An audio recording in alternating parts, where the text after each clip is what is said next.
Let's go ahead and graph this function that we have here on the right.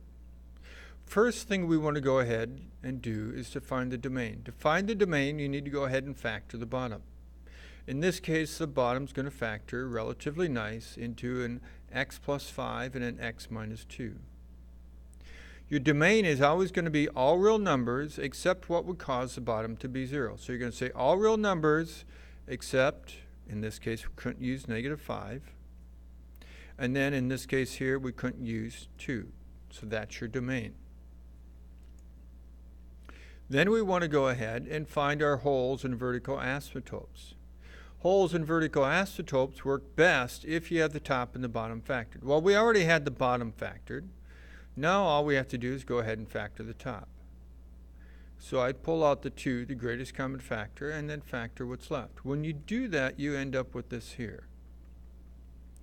Now, we have a common factor top and bottom. If you have a common factor top and bottom, you have a hole at whatever causes that common factor to be 0, and that's negative 5. Now, to find the coordinates of your hole, we know the x-coordinate is negative 5. But to find the y-coordinate, we simplify this down. The x plus 5's cancel out. So we have a 2 times our x plus 2 over our x minus 2.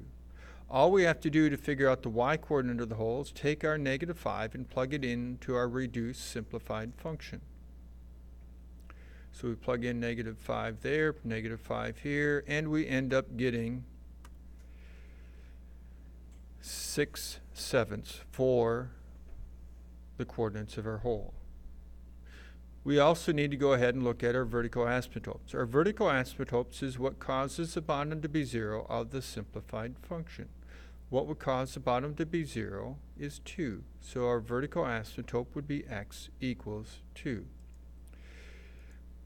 Asymptotes are equations of a line, so it has to be x equals 2 because it's a vertical line.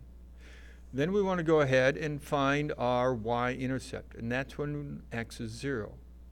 If we plug in 0 for all of our x's here, we end up with a 20 on the top over a negative 10 on the bottom, which reduces down to a negative 2. So we know we cross our x-axis at a height of negative 2. When we're looking for the zeros, that's where we cross the x-axis, and that's when our y values are 0. And the only way our function here is 0 is when the top is 0. The easiest way to do that is to take the simplified function, and you set the top equal to 0. When the top is 0, that means the parentheses here would be 0, and that's only going to be at negative 2.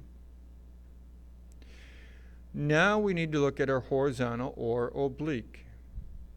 We look at the degree at the top and the bottom. You notice here we have an x squared on top and x squared on the bottom. So when they're equal, we have a horizontal asymptote, and it's y equaling some number other than 0. To work that out, we look at the most influential on the top, which is our 2x squared. Put it over the most influential on the bottom, which was our x squared. That reduces down to just a normal number of 2. So we have a horizontal asymptote of y equals 2.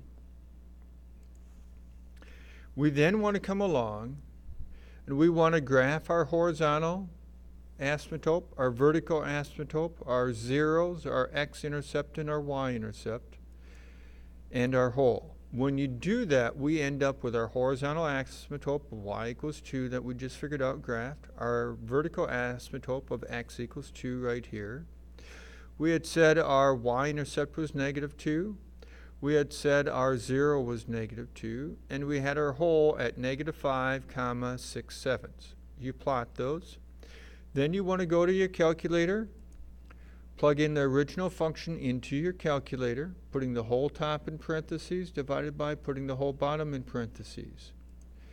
Then you want to go ahead and sketch your function from your calculator so that it gets close to your vertical asymptote, goes through all these spots, and the same idea over here. When you do that, it should look like this here. And that's how we go about graphing rational functions.